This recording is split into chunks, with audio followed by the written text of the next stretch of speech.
वसमत शक्तीपीठ महामार्गाच्या जमीन मोजणीसाठी आलेल्या अधिकारी आणि कर्मचाऱ्यांना हयातनगर येथे शेतकऱ्यांनी तीव्र विरोध केला। यावेळी शेतकऱ्यांनी जमिनीची मोजणी करून दिली नाही, आमची जमीन कदापिही रस्त्यासाठी देणार नाही असं म्हणत शेतकऱ्यांनी विविध मागण्यांचं निवेदन उपविभागीय अधिकारी यांना दिलंय।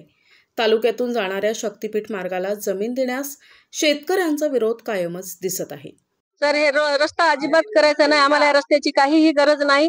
आणि हे जर रस्ता केला तर आमचे लेकरं उद्ध्वस्त व्हायची वेळ आहे। इतर लेकराला आधीच नोकऱ्या नाहीत, शिक्षण शिकून लेकरं बेरोजगार झालेले आहेत आणि जे बेरोजगार आहेत ते शेतात जर असे काय करून खायलेत तेही तुम्ही रोड घेताय। आम्ही तुम्हाला विश्वासाने निवडून दिलं भाजपला की काही हिंदू हे असल्यामुळे आपल्याला काहीतरी करून देतील, पण हे तुम्ही आता शेवटी तुमचे दिवस भरत आलेत काय की त्याच्यामुळे तुम्ही हे असं सुरू केले। हा, 1 ते 4, 2-2, 3-3 एकर जमीन ते तुम्ही खाऊ घेता म्हणल्यानं काय करावं? आणि या रोडचा आम्हाला काही फायदा नाही। 10,000 रुपये आमच्या उद्योगाचे नाही, काय 1,500 रुपये देऊ नका तुम्ही, तानपोंड करून ठेवले 1,500 रुपये बायाला देऊन। सुमन सुरेश गिरी। आम्हाला शक्तीपीठ येऊ द्यायचं, वावरा मोजणी येऊ द्यायची नाही, आम्हाला याचा काहीच उपयोग नाही। आम्ही कष्ट करून वावर घेतलेले आहेत, आमचे वावर चाललेत म्हणजे आमच्या लेकरा बाळांना काय खायचं? आधी नव्हते आम्ही घेतलेत, आता कष्ट करू घेतले तर पैसे याजन काढू काय करायचं आता? मग चांगले राहणं गेल्यावर आणि 1,500 रुपये द्यायले ना आमचे वावर लुटायले का तुम्ही?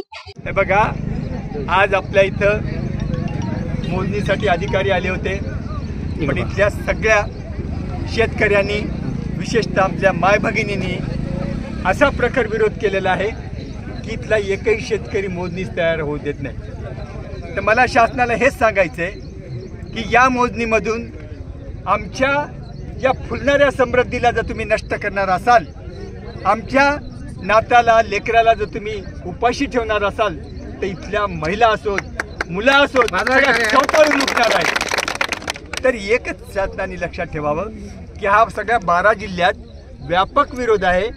तुम्ही सगळ्यांचा विरोध थोडासा ध्यानी घ्या आणि या प्रकल्पामधून आम्हाला मुक्त करा। तुम्हाला 12 जिल्ह्यामध्ये एकाही शेतकऱ्याने तुमच्याजवळ निवेदन दिलेलं नाही की आमची जमीन घेऊ द्या। मग असं असताना फडणवीस म्हणतात की फक्त मुठभर लोकांचा विरोध आहे, ही अशी भूमिका मुळीच नाही। या आपण एवढा बघत असाल, या माय भगिनी बघत असताल, या सगळ्या पेटून उठलेल्या आहेत। तर अशा वेळेस आपलं कर्तव्य एकच आहे की प्राणपणाने आपण या सगळ्याला विरोध करू आणि शासनाला धमकावून सांगू की शेतकऱ्यांशी विरोध तुम्हाला पटकरणारा नाही, न पटणार आहे। हे शेतकरी लाजून उठलेत, संतप्त झालेत।